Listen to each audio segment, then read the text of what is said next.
Este es el escenario donde el Señor, después de haber resucitado, se aparece a sus discípulos y encuentra en el Evangelio de Juan, en el capítulo 21, a Pedro, que después de haber el Señor sido crucificado, pues se devuelven a su oficio de venir a pescar. Aquí en este lugar, el Señor viene y confronta la vida de Pedro. Aquí donde 3 veces le dice: Pedro, ¿me amas? Ahora, haciendo alusión a algo muy importante, y es que lo llama Simón. Simón, el Señor mismo le había dicho que no se llamaría más Simón, que su nombre era Pedro. Pero al abordarlo en este lugar y llamarlo Simón, le recuerda que se ha regresado. Le recuerda que este no es su lugar y que este no es su sitio. Que su sitio es el llamado que Él le ha hecho, el llamado de ir a predicar el Evangelio. Que con la muerte de Cristo no terminó nada, al contrario, con su muerte y su resurrección comenzaba el gran reto de cumplir la gran comisión hasta lo último de la tierra. Un lugar como estos vale la pena venir y sumergir nuestros pies. Estar en esta tierra y venir a hacer este ejercicio es venir a hacer una oración como la que quiero que haga conmigo. Jesús, que nunca nos devolvamos atrás. Sabemos que no es fácil. Sabemos que hay momentos difíciles. Sabemos que hay momentos críticos.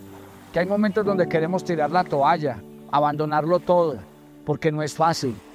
Porque a veces es demasiado injusto y desagradecido el trabajo que hacemos. Pero cuando somos conscientes de que te servimos a ti y que la tarea de la gran comisión no puede descansar, sino que todos los días hay que predicar el Evangelio, todos los días hay que ser esforzado y valiente.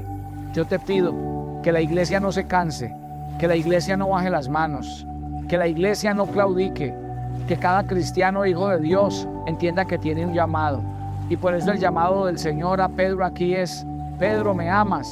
Apacienta mis corderos, apacienta mis ovejas, ve y busca a los perdidos, porque la gran tarea que tenemos es esa: cuidar, salvar, llevar el nombre del Señor para que cada persona sea salva y para que cada persona que se ha convertido en una oveja vuelva al redil, y si se pierde, ir a buscarla dejando las 99. Gracias, Señor, porque colocas amor por tu grey, por tu iglesia. Que se levanten pastores que amen a la iglesia, que amen a los discípulos y que realmente se identifiquen con ellos. Yo te doy gracias y desde este lugar te bendigo y te doy toda gloria y toda honra en Cristo Jesús.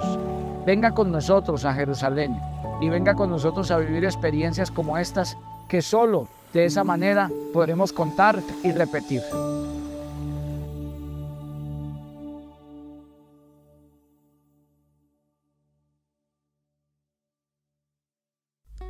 La vida cristiana no puede ser una vida contemplativa. ¿A qué me refiero? A que todo al interior de la iglesia puede ser muy bonito.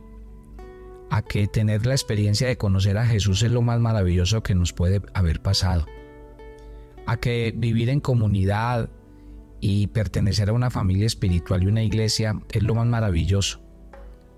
Pero cuando el Evangelio no está cumpliendo la tarea en el interior de mi corazón de convertirme en una persona que comparte de su fe con naturalidad, que habla del Cristo que lleva por dentro a todo el mundo, porque realmente eso fue lo que pasó y es lo que debe pasar en el corazón de cada creyente.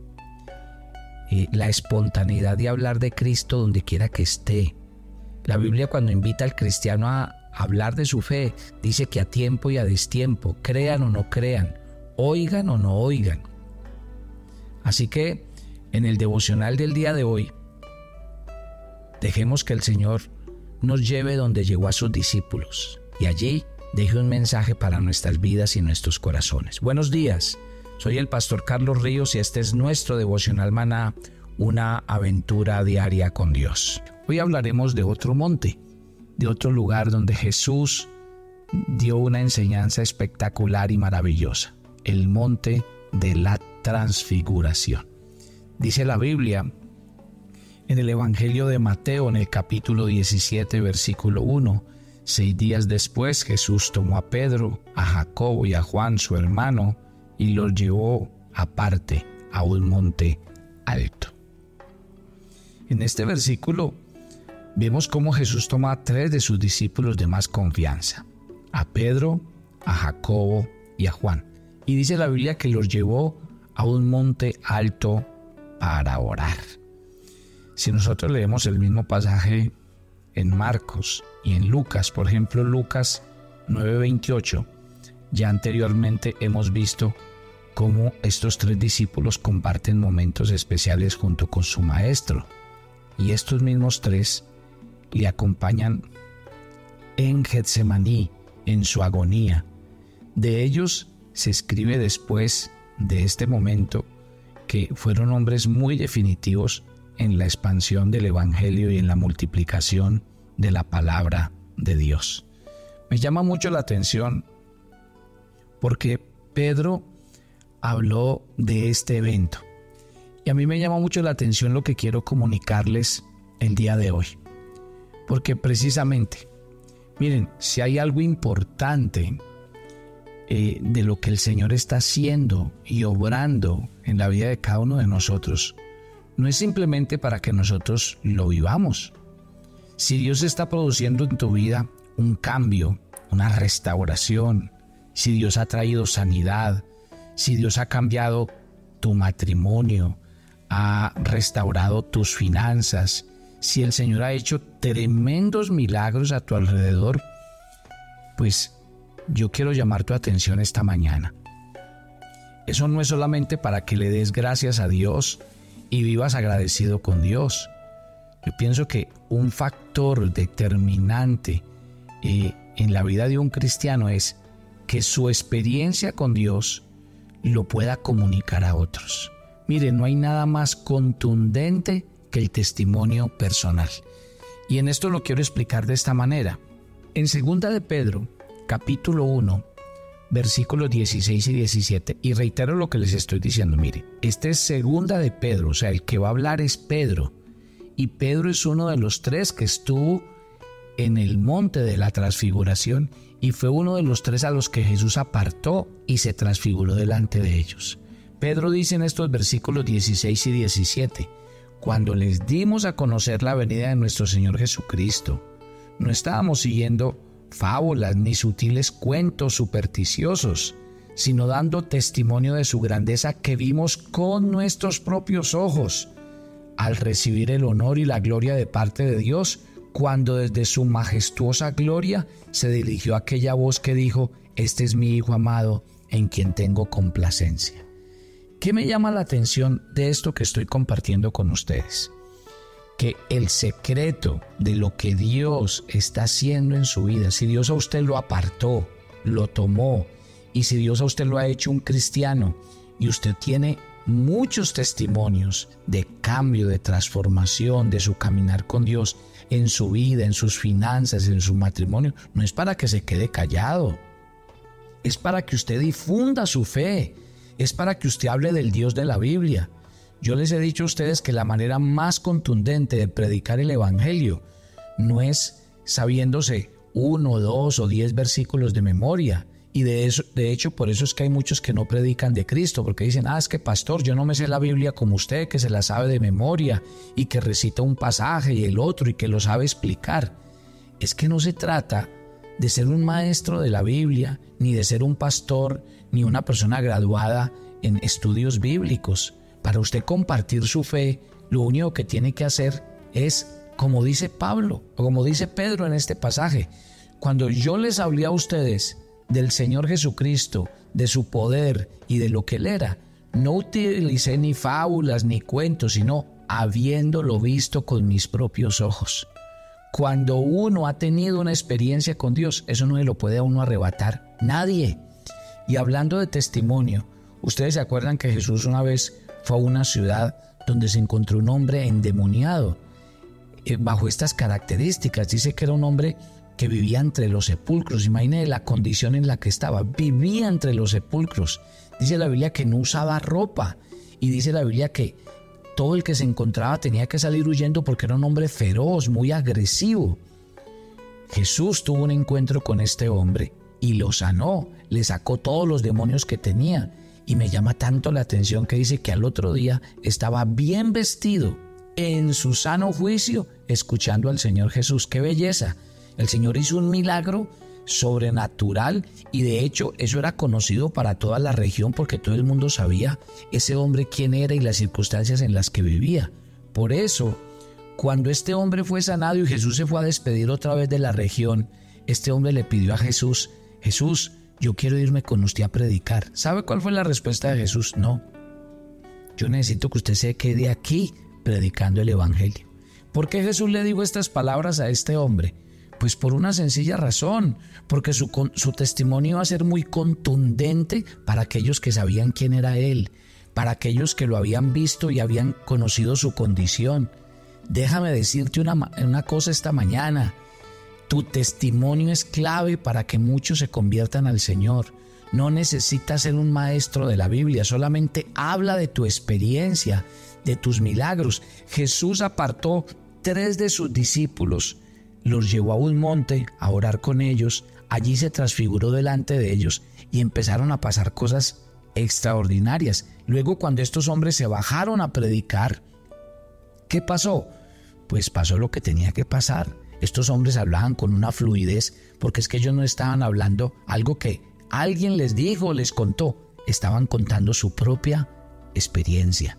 Así es la verdadera fe que se comparte, cuando yo no comparto la experiencia de otros, sino lo que yo mismo vivo con Dios. Versículos 2 al 4, estoy leyendo Mateo 17. Se transfiguró delante de ellos, resplandeció su rostro como el sol, sus vestidos se hicieron blancos como la luz, y aquí les aparecieron Moisés y Elías, hablando con él. Entonces Pedro dijo al Señor: Señor, bueno es para nosotros que estemos aquí. Si quieres, hagamos 3 enramadas, una para ti, otra para Moisés y otra para Elías. Mire, ¿qué pasó en aquel momento? Vino un momento y fue el momento dice que Jesús se transfiguró, o sea, resplandeció su rostro como el sol y sus vestidos se hicieron blancos como la luz. Eso es lo que quiere decir transfigurarse. El otro evangelista, Marcos, nos dice que sus vestidos eran muy resplandecientes y blancos. Y Lucas dice que entre tanto que oraba, la apariencia de su rostro se hizo otra, su vestido blanco y resplandeciente. O sea, no cabe duda que Jesús se convirtió totalmente a tal punto que su forma se volvió totalmente resplandeciente y llena de gloria. Ya en otras ocasiones de la Biblia, muchos hombres de Dios tuvieron la oportunidad de ver la gloria del Señor. Isaías nos cuenta por allá en el capítulo 5 que en el año que murió el rey Usías vi yo al Señor sentado sobre un trono alto y sublime, sus faldas llenaban el templo, y dije: ay de mí, que soy muerto, porque siendo hombre de labios inmundos y habitando en medio de un pueblo de labios inmundos, han visto mis ojos al Rey, Jehová de los ejércitos. Ezequiel también nos cuenta en el capítulo 1, en el verso 26, dice: y sobre la expansión que había sobre sus cabezas se veía la figura de un trono que parecía de piedras de zafiro, y sobre la figura del trono había una semejanza que parecía de hombre sentado sobre él, y vi su apariencia como de bronce refulgente, como apariencia de fuego dentro de ella alrededor.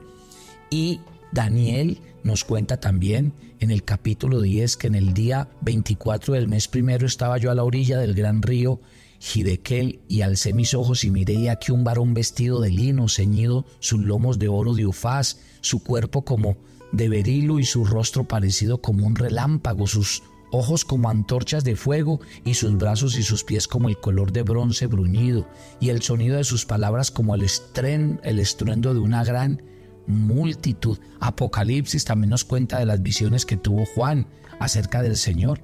Hay muchos relatos bíblicos que nos describen la gloria de Dios, comparándolo con toda clase de metales preciosos, fuego, relámpagos, nieve. Y esto es porque la gloria de Dios es tan sublime que no hay nada que esté en la tierra que pueda describir su grandeza y su sublime majestad. Pedro, al ver todo ese éxtasis tan maravilloso, cualquiera lo hubiera hecho. Señor, quedémonos aquí para siempre. Hagamos 3 enramadas, para usted, para Moisés y para Elías. Obviamente el Señor le dijo que eso no era lo que había que hacer. ¿Por qué? Porque uno no se puede quedar contemplando. Aquí el Señor es claro y contundente. ¿Por qué? Porque Dios quería que en la vida de ellos pasara algo, y es que ellos escucharan la voz de Dios. Y eso fue lo que pasó. La oración es para que yo aprenda a oír la voz de Dios. Mire que en los versículos 5 y 6, estoy en Mateo 17, mientras él aún hablaba, una nube de luz los cubrió, y aquí una voz desde la nube que decía: este es mi Hijo amado, en quien tengo complacencia, a él oíd. Y al oír esto los discípulos se postraron sobre sus rostros y tuvieron gran temor. Mientras Pedro aún hablaba, todo emocionado, mire que una voz se apareció. Este relato de la nube que se aparece nos recuerda a la nube que estuvo con el pueblo de Israel y que los guió durante tanto tiempo. La voz de Dios es la misma que se manifestó a Israel en el monte Sinaí, que les habló. Sí, todas esas experiencias muestran al mismo Dios manifestándose y hablándole a su pueblo. Es aquella que da instrucción, que da dirección. En este caso, es la voz de Dios confirmando a Jesús que Él era el Salvador del mundo y que ellos lo tenían que creer en Él, seguir en Él, y que cuando Él se fuera tenían que anunciar de su nombre. Y yo creo que aquí viene pues la parte final de este pasaje en el que quiero volver a ratificar mi enseñanza esta mañana. Mire que entonces Jesús se les acercó, los tocó y les dijo: levántense, no teman. Y alzando ellos los ojos, no vieron sino solo a Jesús. Y cuando descendieron, Jesús les mandó: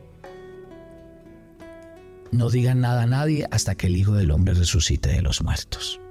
O sea, llegó un momento donde Jesús le dijo: bueno, no nos podemos quedar aquí, hay que bajar al monte, hay que bajar del monte y hay que ir al valle, hay que ir a hacer la tarea. Mi querida familia de Maná, todo esto tiene sentido cuando nosotros entendamos que el Evangelio es para anunciarlo, que el Cristo que llevamos por dentro y en el que hemos creído, hay que predicarlo a todo el mundo. Esa es una tarea que el Señor nos dejó a todos. Hemos oído la voz del Señor. El Señor escogió nuestras vidas y somos objeto del amor, los milagros y las manifestaciones de Dios. Entonces, ¿qué estamos esperando? Es hora de levantarnos a predicar el Evangelio, de anunciar el reino a toda persona que usted conozca, compañeros de trabajo, vecinos, amigos. Y pónganme atención, óiganlo o no lo oigan, escúchenlo o no lo escuchen, creen o no crean. Porque el tema de nosotros no se trata de que si nos oyeron, si no nos oyeron, si nos creyeron. Deje que el Espíritu Santo haga la tarea.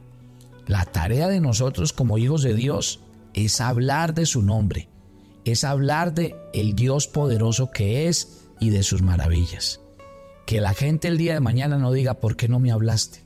¿Por qué nunca me compartiste tu fe si estabas tan cerca de mí? Abra su boca, dígale al Espíritu Santo que le quite el miedo, la timidez, y dígale que lo use.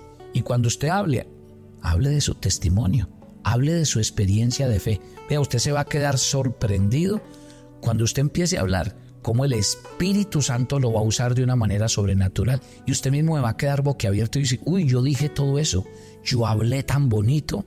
¿Sabe por qué? Porque el Espíritu Santo prometió que cuando fuéramos a hablar de Cristo y fuéramos a ser testigos del amor de Dios, no nos preocupáramos lo que teníamos que decir, porque Él hablaría por nosotros. Ore conmigo, dígale: Dios, yo quiero ponerme esa tarea y ese reto, porque la gente no se puede morir sin ti. No es que el que se muere sin ti se va al infierno y se condena. Yo tengo que predicarle a mis amigos, a mis compañeros, a mis vecinos. Yo tengo que hablarle a otros de mi fe, de la experiencia maravillosa y sobrenatural que he vivido. Porque cuando tú tomaste a estos 3 discípulos y los llevaste allí al monte de la transfiguración a orar con ellos, y pasaron esas cosas tan maravillosas, estos hombres nunca fueron lo mismo. Y cuando bajaron a hablar ya no de una experiencia que les habían contado, sino de lo que ellos mismos habían vivido. Y eso es lo que yo tengo que hacer, que mi vida cristiana sea un desafío para otros, sea un testimonio para otros, y que muchos lleguen a tus pies. Mi querido Dios, gracias por esta familia Maná y porque nos vas a usar a todos, a que prediquen este evangelio. Gracias, Señor, por oír esta oración. ¿Saben? Lo primero que usted va a hacer es, ¿por qué no comparte estos audios? Dígale a esa persona, mire, tengo algo que compartirle que le puede cambiar la vida. Hay mucha gente que ha contado el testimonio, que después de que le insistieron tanto algún día, en el momento correcto lo oyeron y ahí se quedaron. Padre, te entregamos este día, esta semana, y que tu presencia vaya siempre con nosotros. Gracias por este bello momento en la tierra de Israel, que nos enseña que tú nos apartas, nos escoges, para que hoy hablemos de nuestra fe y se la compartamos a otros. ¿Sí? Te entregamos, Señor, nuestras vidas y gracias por cuidarnos, guardarnos y sustentarnos en Cristo Jesús. Amén y amén. Dios los bendiga esta semana. Que Papito Dios esté con ustedes. Los que están haciendo ya los trámites para la tierra de Israel, muy bien, sigamos. Es tiempo de que empecemos con el tema de los tiquetes para que no se nos vayan a subir los precios, porque ustedes saben que los precios de los tiquetes cambian y más cuando se acercan la fecha. Así que muy atentos porque estamos ya en la tarea de empezar a concretar los que nos vamos a ir para la tierra de Israel y los voy a llevar a este monte, al monte Tabor, donde el Señor se transfiguró delante de sus discípulos. Si alguien quiere ir con nosotros, mi número telefónico 300-429-8001. Ahí estoy para resolver sus inquietudes. Bendiciones para todos.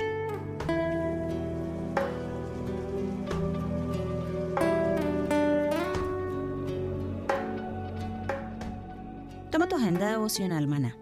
Hoy es el día 149 en nuestra agenda y el pasaje sugerido para la lectura en tu devocional personal el día de hoy es 2 de Timoteo 1 del 15 al 18. Toda la obra que haces para la extensión del reino será recompensada. Por tanto, sigue esforzándote en hacerla y ten la seguridad de que estás agradando a Dios. Te invitamos ahora a que respondas las preguntas que encuentras en tu agenda que te llevarán a conocer cada vez más a Dios y crecer en tu vida espiritual. Y para confirmar tus respuestas, visita nuestra cuenta de Facebook Devocional Maná o nuestra página web devocionalmaná.com.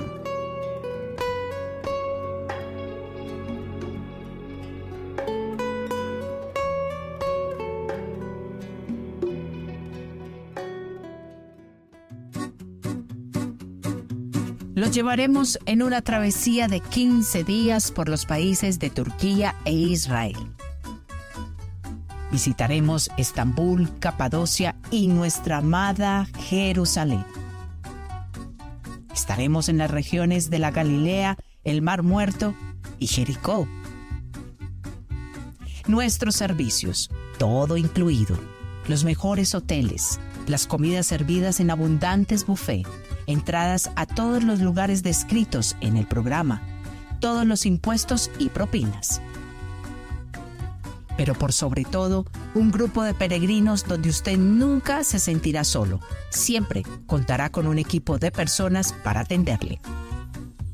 ¿Qué espera? Únase a nuestro grupo y conviértase en un peregrino a la Tierra Santa. Te invitamos.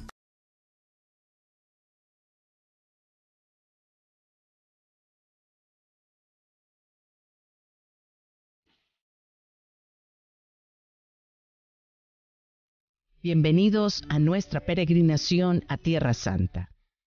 El Ministerio Maná te da la oportunidad de viajar al lugar donde siempre has querido, Jerusalén.